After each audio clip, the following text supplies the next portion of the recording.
Thank you for being here this early in the morning. My presentation is entitled The Political Thanatos, which means death in grace. So I'm going to give an overview of the numbers of death in Greece, refugee deaths specifically. Then I'm going into a case study at the Evros River at the northern eastern Greece, which is the mainland border with Turkey.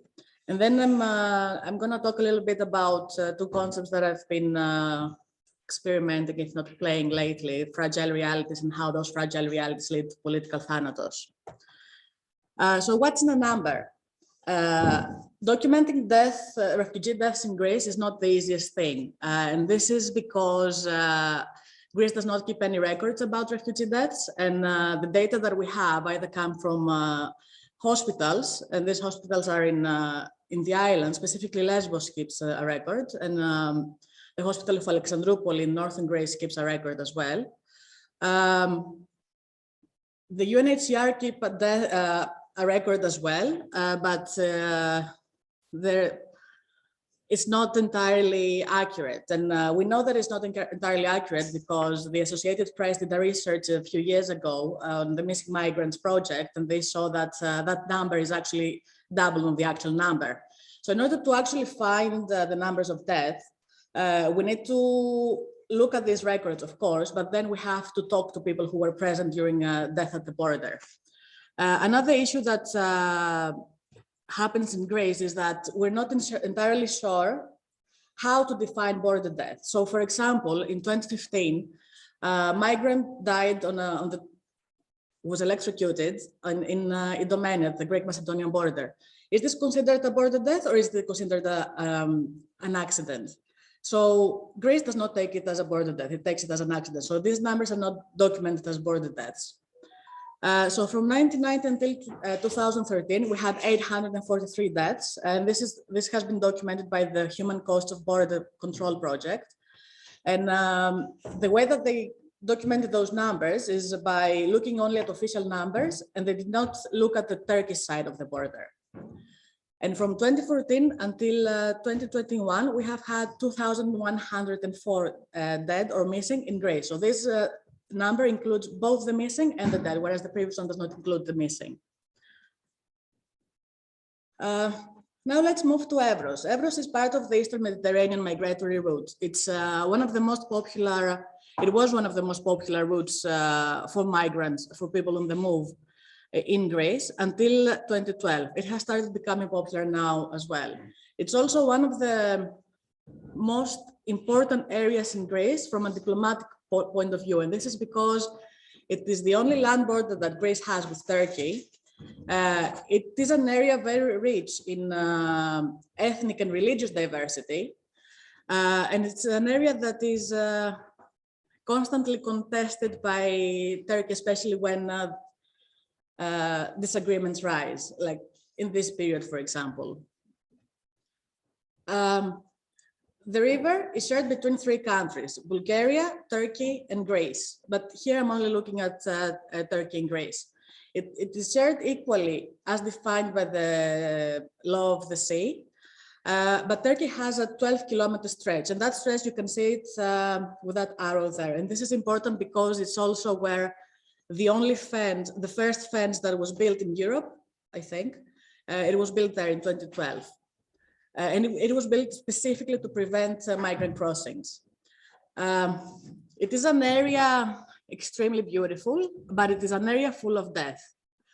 Until 2010, there were anti-personnel landmines that were implanted after the Second World War. And in 1974, when Turkey invaded Cyprus, the Greek government, the dictatorship that we had at the time, implanted 25,000 more anti-personnel and anti-tank mines.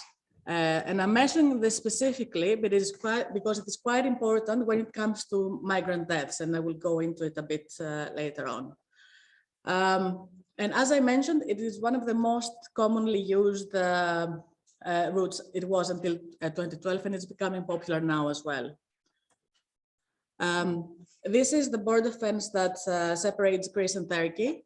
And you can see the stretch of land, well, kind of see the stretch of land behind this. And it says, be careful, borderline, Greek-Turkish borders. As I mentioned, Evros is full of death. And I visited the area a few times, and for me, it's the most militarized and scariest places that I've seen.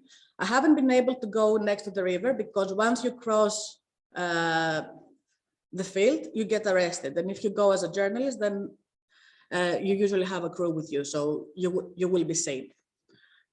The most common causes of death for people on the move are hypothermia, drowning, landmines until 2010, and traffic accidents.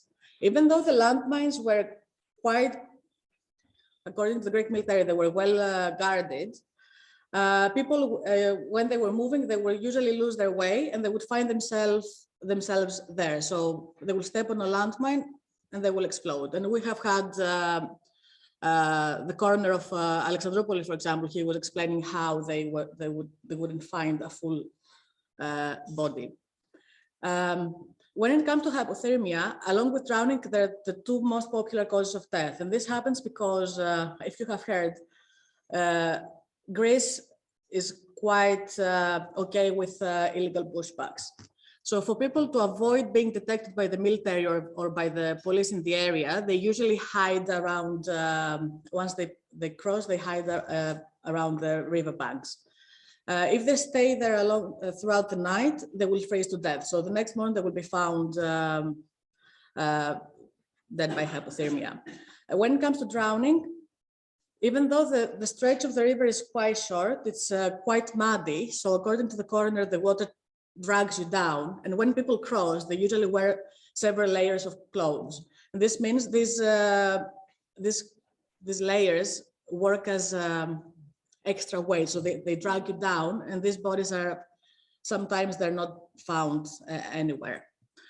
And traffic accidents, when people walk trying to find their way away from the military and the border police, they use different routes. Sometimes they find themselves around the train line, so they're being hit by trains. Or sometimes when they live with smugglers who are in the area, they're being chased by the police, then they crash, and then they die. These deaths are not considered border deaths by Greece, so I'm not sure if they are documented as such. In this photo, you can see this is the coroner of Alexandroupolis, and he has done extremely important work in academia as well when it comes to forensics and migration. The number of deaths has increased so much that the International Committee of the Red Cross had to give extra fridges that are kept outside of his lab so that they keep the dead. And at that time, there were around 20 bodies inside the fridges. Apologies if these pictures are distressing, by the way. So the examination at the coroner follows international forensic standards. And the examination takes place so that they can collect some data about the dead. Those standards include sex, estimated age, detailed anthropometric characteristics, for example, height, weight, and similar characteristics. Anatomical peculiarities. For example, there was a case of someone who had a lump on his ear, and this way they were able to identify who that person was. Personal belongings and clothing, if they are in a good state. The location of death, that is usually given by the authorities. Time when the body was found, an estimated time of death. And when it comes to the estimated time of death, usually the people who are traveling with the person who perished help with the estimation. The condition of the body remains, cause of death, and DNA sampling. And when it comes to DNA sampling, these data are kept and they're being sent to the labs in Athens, where they are kept for reasons of further identification by their families later on. And if it's possible, they keep dental evidence, fingerprinting, and post-mortem computerized tomography of decomposed remains. And this usually happens with victims of drowning or people who are found quite later on when they're in the state of decomposition. Specifically, the coroner of Alexandroupoli, his name is Pavlos Pavlidis, by the way, he keeps people's personal items. He keeps records of people's tattoos, which help with identification. And he gives every person, he gives them a specific identification number, and this number is usually written on the people's graves later on. And contrary to what happens in Greece in general, he keeps the body of a migrant for 90 days. Greek law says that it has to be kept 10 days. If that body has not been claimed by anyone, it usually ends up in the labs of university hospitals. In Lesbos, they keep these bodies for 30 days, if I'm not mistaken, but Pavlos Pavlidis keeps them for 90 days because he had cases of people going 3 months later to claim their loved ones. And once this process takes place, then there is a transnational collaboration with embassies if they manage to establish someone's nationality, and international organizations. These are the items that he keeps, for example. Several people have been found with photos of them. Other people have family photos, personal belongings, money, and phones. So these items usually help with the identification and claiming of the body. This is quite interesting to me, which I actually found quite recently. There is no law that regulates death in Greece. Death is regulated by the laws that we have that regulate life. So, for example, death is regulated by the Article 2 of the Greek Constitution, which is about the respect and protection of the value of the human being, as well as the human. Now I have the Greek name in my head, by the International the European Union Human Rights Convention, which is the wrong name, but I think you understand which one I mean. So death is regulated by the laws that we have about life. And there is a specific way that death is regulated. First, it has to be documented. So, and these laws are for everyone. Doesn't matter if you're a great citizen. Doesn't matter if you have been, if you're someone who is not, who has not been identified. And another interesting fact is that this law about documentation and burial has been established during the Greek dictatorship that was infamous for human rights violation and racism in the country. So to document someone, the relatives are primarily responsible. If there is no one, no one that is a relative of the dead, then the person who has been present during death has to document this, the dead. And if not, then the funeral home takes charge. The person who documents death needs to provide medical certificate of the cause of death issued by a doctor. In the case of Evros, it happens by the coroner. If autopsy is not possible, or due to, or for example, for religious issues,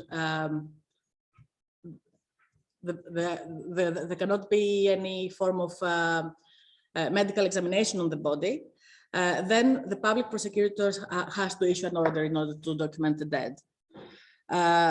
One of the most interesting elements of this is that the person who documents the death needs to submit their identification document as well as the identification document of the deceased.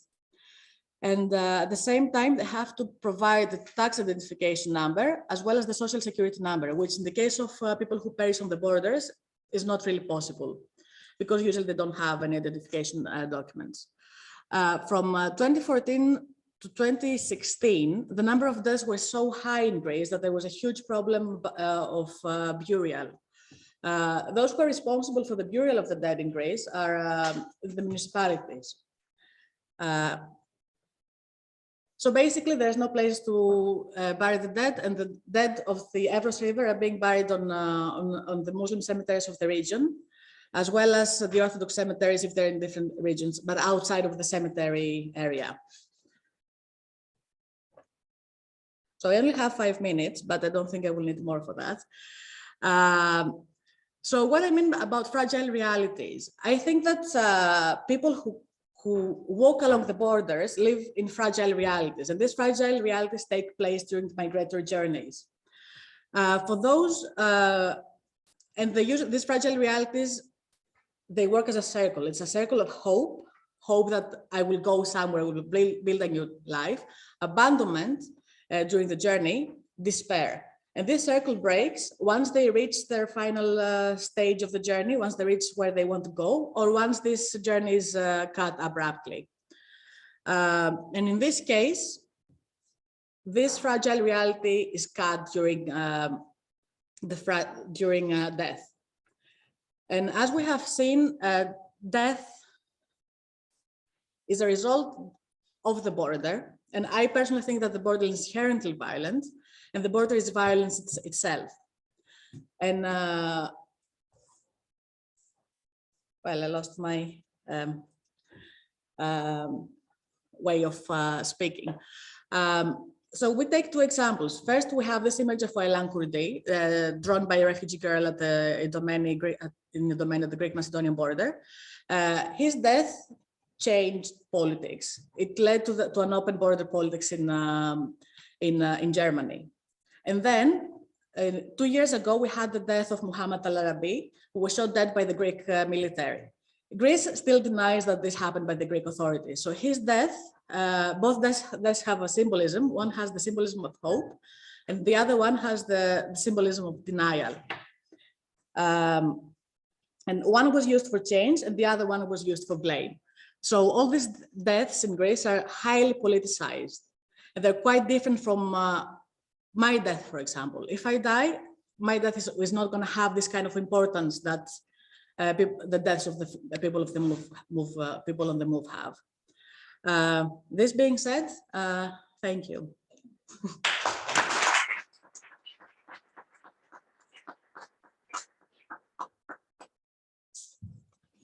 Very much. A lot of interesting points and questions for we have to do.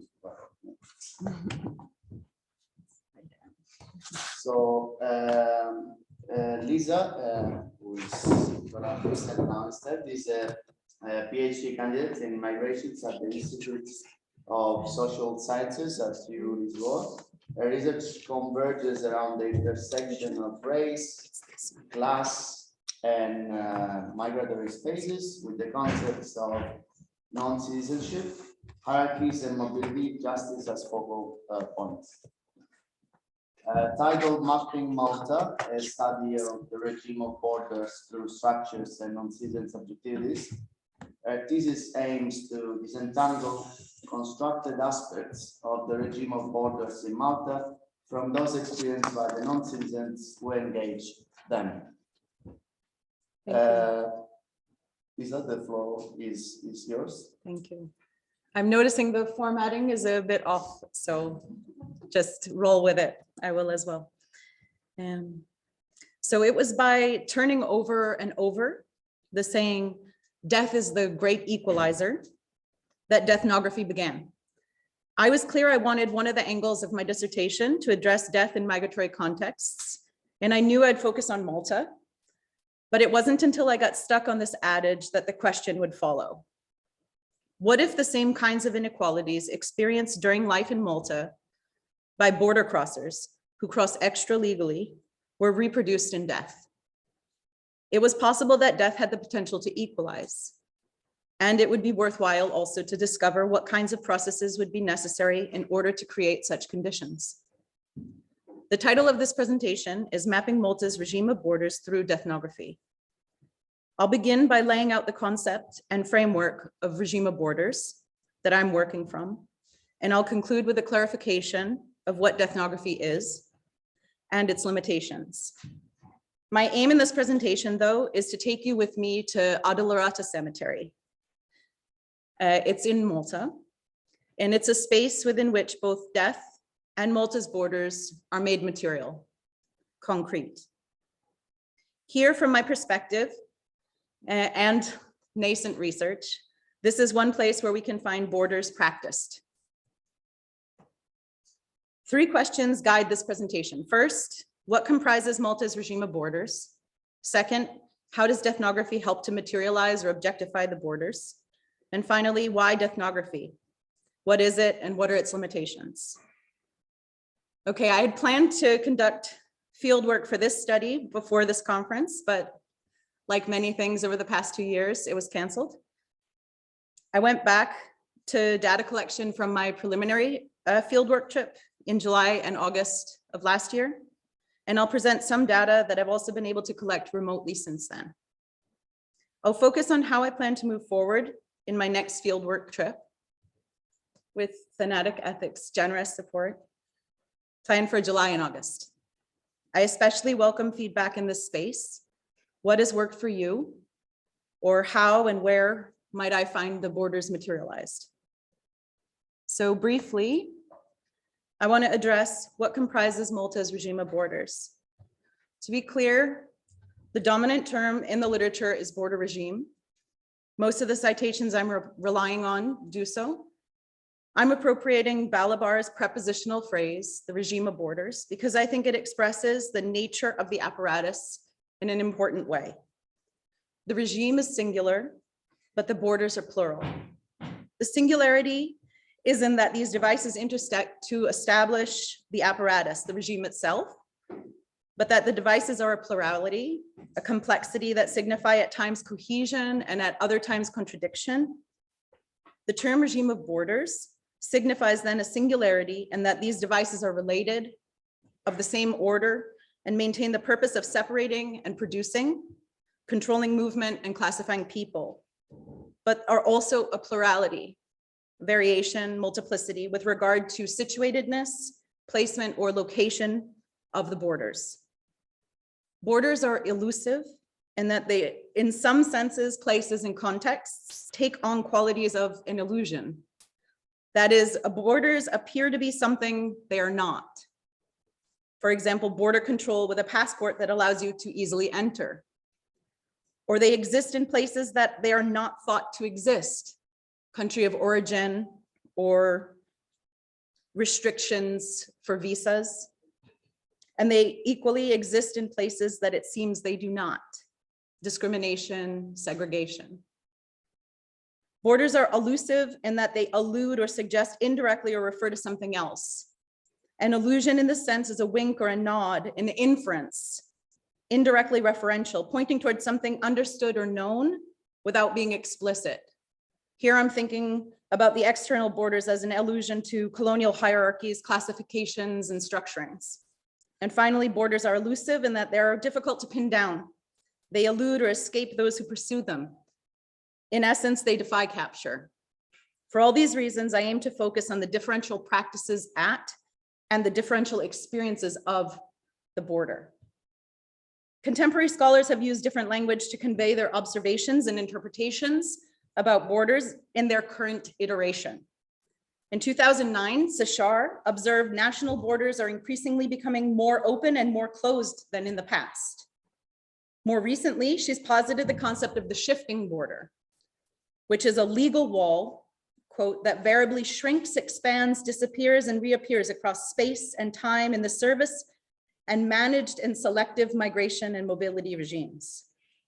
In 2009, Balabar dubbed the function of the internal and external borders of the EU as a way of establishing and maintaining a European apartheid.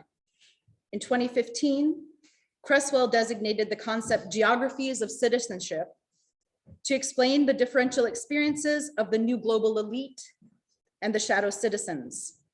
In 2018, Mavelli observed the selective openness and closure of borders in accordance with a rewriting of the principles of citizenship, such as reciprocity, equality, and solidarity in economic terms. Note, not just a replacement of those principles with economic ones. So through an ethnographic approach that disarticulates the institutional, physical, conceptual, and the experiential arms of the border, this project challenges a strict territorial or relational approach.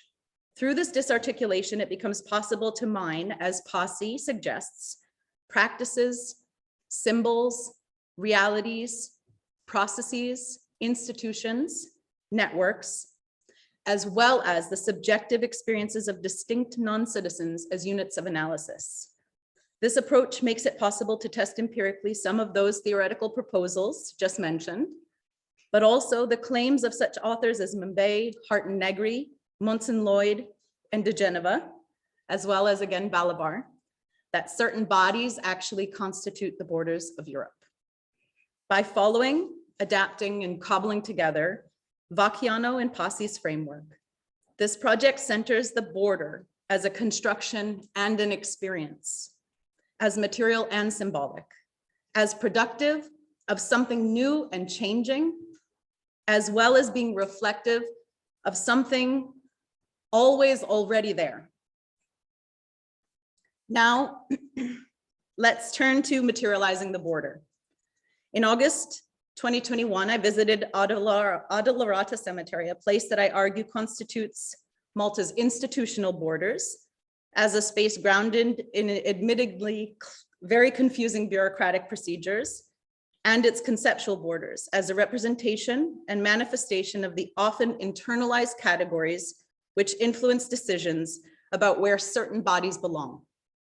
One of the greatest challenges to navigate in this border space is the divorce system of record keeping. Upon arriving at the cemetery, I established a contact who had been working there for several years. I presumed there would be bodies of migrants who had died crossing, been recovered, and then buried in the cemetery. So I asked where these bodies were located. I was handed a map, similar to this one. And okay, now I lost my place, sorry. I was handed a map of the cemetery and took notes as I was relayed information. This contact seemed really reluctant to talk, but also certain that there were currently no bodies of migrants in the cemetery, assuring me, this is a quote, that about 5 years ago, there were about 35 to 40 bodies migrants who died in the Mediterranean and were buried here. But this person told me that by law, those bodies only need to stay for 2 years before their bones are placed in a separate place within the cemetery, and that there were currently no bodies of migrants buried within the cemetery. So I want to show you this place. I recorded images and videos as I made my way through the cemetery.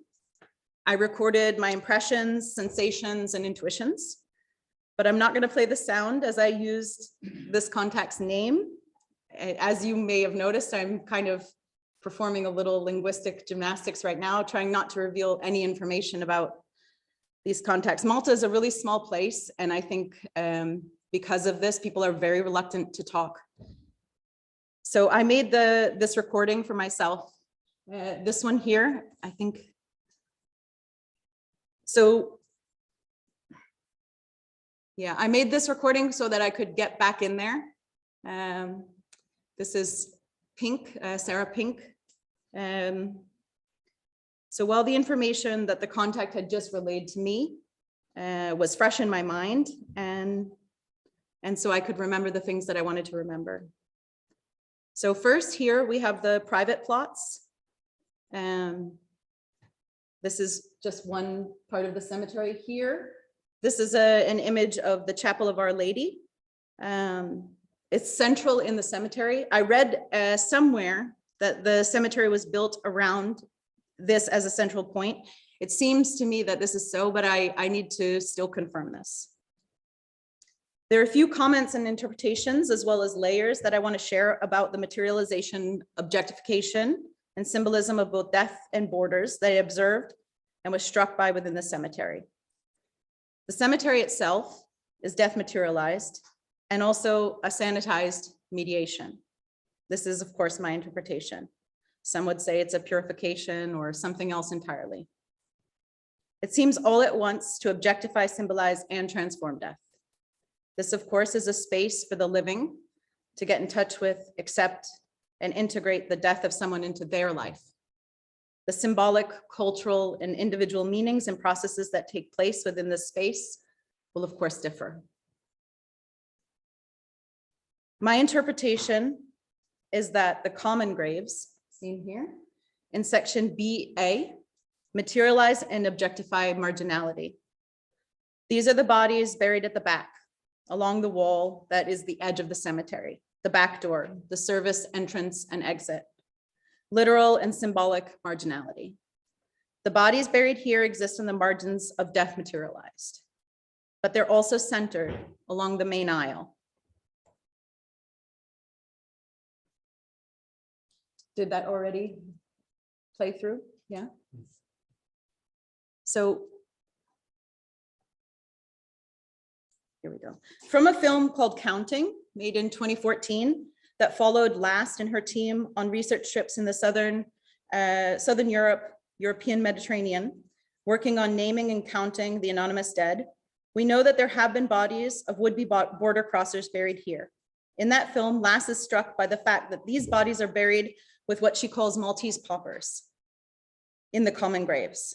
So there's something striking about how these would-be border crossers who die en route, never making it to Malta, are buried together with Maltese people, a kind of integration. It's also true that the ways in which these migrants died is far from normal or regular. I really need more time to think this through and understand more details and context before determining how I interpret all of this. I looked at the headstones and markers, which were temporary and movable, propped up, a bit scattered, sometimes more than one located on top of one plot, sometimes off to the side as if not exact, but giving a general idea of where a body might be. Most of these stones had a name, dates, a small picture of the person, some religious symbol, some were shaped as hearts. I took some time to look at the names on these stones, and each appeared to me to be Maltese. This, of course, could be my bias, my ignorance, or also just chance. So as this contact mentioned, it looked as if there was a whole section toward the back of the main aisle over here, where they had cleared out the graves due to COVID, right? And they were anticipating more death. But now here comes a little twist. Oh boy. Within the last month, through remote research, I was able to establish contact with the individuals in Malta responsible for performing autopsies on all bodies, including the bodies of migrants who were recovered in the Mediterranean. I learned that there may in fact have been bodies of migrants buried in Addolorata while I was there. This contact confirmed that all bodies recovered receive an autopsy and that the data set shared with me confirms that there are some bodies pending burial and some already buried. I can't be sure if the bodies I was looking for were buried in the cemetery when I was there in late August 2021, but this contradiction is puzzling to me. From the data set, you can see the contact at the cemetery remembered the dates just a bit off, that in 2015, there had been 25 bodies recovered and buried in Addolorata, but in 2014, there had been 32, which I would think would be more memorable. But it also seems likely that in 2021, there could have been at least one body buried there. As I said, I didn't see headstones or markings of any kind that indicated the bodies I was searching for were buried there. Okay, I'm the first to recognize I still don't have names or stories or people willing to share. I'm still enumerating bodies, listing them in a chart, anonymous. How does one trace a subject when the subject is no longer living? More than this, how does one trace that subject in places and spaces where they're marginal, invisible, or forgettable? I take two questions posed by Mimbe very seriously here. Imagining politics as a form of war, we must ask, what place is given to life, death, and the human body, in particular the wounded or slain body? How are they inscribed in the order of power? There's a theme emerging in my research, in interviews with government officials and in off-the-record anonymous conversations with a former rescuer with the Armed Forces of Malta. I see it in media coverage and investigative journalism, the idea that many things in Malta are open secrets. I can provide more examples about this later, but for now I need to turn to deathnography. Just to say that these open secrets seem to me to intersect with the conditions that allow deaths at the border to take place. It has a strong anti-Black undergirding. A lot is happening non-verbally in these interactions, and I'm learning to trust what place my intuition has in the research. In 1998, Balabar observed borders are no longer at the borders and suggested that people become borders. At first, I thought deathnography would be focused on the death journey, mobility, just before and just after death at the borders, but this is evolving. One aspect that I think has been clarified is that it's not only about death at the borders or even the death journey, but that these deaths materialize a border that exists only for non-citizens who attempt to migrate to Malta or claim asylum in Malta, or who have access only in this specific way. Death in this sense becomes the material manifestation of a segregated border, separate but equal, which we all know is not equal. This is one of the features of segregation. Deathnography assumes that unearthing and tracing the after-death journeys of this group of border crossing non-citizens will reveal important, novel, empirical data about where we might delineate or locate territorially and physically, as well as conceptually, metaphysically, and experientially, where Malta's borders can be said to exist. Deathnography is a tool for comparing unequal mobilities. Personally, I found that one of the most difficult aspects of deathnography is engaging it. That is opening up the conversation with my co-researchers. Building trust has taken time. I've only recently begun asking if people know anyone who knows anyone who might be ready to share their experiences. I'm treading lightly in this space. I can also say more on that later. My initial plan was to trace the after-death migration journeys of 5 would-be extra-legal border crossers. Significantly, during preliminary research, what I found was that this tracing may lead me into Libya and into the soil, literally, dead bodies pushed back and buried there, and the living into detention centers. And metaphysically, unlike Maltese detention centers, although also opaque, these detention centers materialize a social death incomparable. And so at this point, I've opened up the possibility of deathnography as a way of exploring the social death of living border crossers detained, if there's any way I can make contact. I'll also remain open to tracing the death journeys of those buried in Malta or Libya, if that's possible. I'm aware that I need to end, so I'll conclude with another Mbe quote. In reality, it is the body of the African, of every African taken individually, and of all Africans as a racial class, that constitutes today the borders of Europe. This new type of human body is not only the skin body and the abject body of epidermal racism, that of segregation, it's also the border body, which traces the limit between those who are us and those who are not, and whom one can maltreat with impunity. At this point in the evolution of deathnography, the goal is to follow the subjectivity of the border body, locate that body in time and place, open up the space of what we can know by engaging the migratory worlds of those border crossers through their own words if living, and if not, through the stories and accounts of family, friends, loved ones, and fellow travelers. By following, tracing, deepening what we know about the subjective experience of those border crossers, we might come to understand the ways in which they are inscribed in the order of power, Mbe, or in Syed's words, the sociology of the state, or the limits of, in Pesarini's words, the racial nation, or also the racial imaginary of European space. Only then might we be able to deracinate the unnatural hold, the death grip these borders have on so many aspects of that ordering. Thank you.